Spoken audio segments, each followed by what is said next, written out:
Hello, ഇന്ന് നമ്മൾ നോക്കാൻ പോകുന്നത് രേഖാചിത്രത്തിൻ്റെ first day Kerala box office collection റിപ്പോർട്ടാണ്. വീഡിയോയ്ക്ക് മുൻപ് വീഡിയോ ലൈക്ക് ചെയ്യുക, ചാനൽ സബ്സ്ക്രൈബ് ചെയ്യുക. കൂടുതൽ സിനിമാ വാർത്തകൾ നിങ്ങൾക്ക് ലഭിക്കാൻ വേണ്ടി ചാനൽ ഇപ്പോൾ തന്നെ സബ്സ്ക്രൈബ് ചെയ്യുക. നേരെ ഇന്നത്തെ വീഡിയോയിലേക്ക് പോകാം. ആസിഫ് അലി, അനശ്വര രാജൻ എന്നൊക്കെ പ്രധാന കഥാപാത്രങ്ങളായെത്തി ഇന്ന് ജനുവരി 9 റിലീസ് ചെയ്ത ചിത്രമായിരുന്നു രേഖാചിത്രം. എല്ലാ സിനിമാ പ്രേമികളും ഒരേപോലെ ചിത്രത്തിൻ്റെ റിലീസിനായി കാത്തിരിക്കുകയായിരുന്നു. ചിത്രത്തിന് മികച്ചൊരു പോസിറ്റീവ് റെസ്പോൺസ് തന്നെ ആദ്യ ദിവസം ലഭിച്ചിട്ടുണ്ടായിരുന്നു. ഇന്ന് ആദ്യ ദിവസം മികച്ചൊരു അഭിപ്രായം, മികച്ചൊരു ബുക്കിംഗ് ആണ് രേഖാചിത്രത്തിന് നടക്കുന്നത്. ഇപ്പോൾ ഇതാ ഫസ്റ്റ് ഡേ കളക്ഷൻ റിപ്പോർട്ടും പുറത്തുവന്നുകൊണ്ടിരിക്കുകയാണ്. ചിത്രത്തിന് പ്രീസെയിലൂടെ മാത്രം ആദ്യ ദിവസം 40 ലക്ഷത്തിൻ്റെ അടുത്ത് കളക്ഷൻ സ്വന്തമാക്കാൻ വേണ്ടി സാധിച്ചിട്ടുണ്ടായിരുന്നു.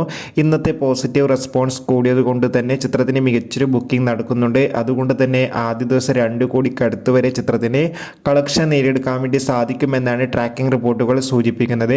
എന്തായാലും കാത്തിരിക്കാം കൂടുതൽ കളക്ഷൻ റിപ്പോർട്ടിനായി. രേഖാചിത്രം കണ്ടവരുടെ അഭിപ്രായം തീർച്ചയായും കമൻറ്റ് ബോക്സിൽ രേഖപ്പെടുത്താൻ വേണ്ടി ശ്രമിക്കുക.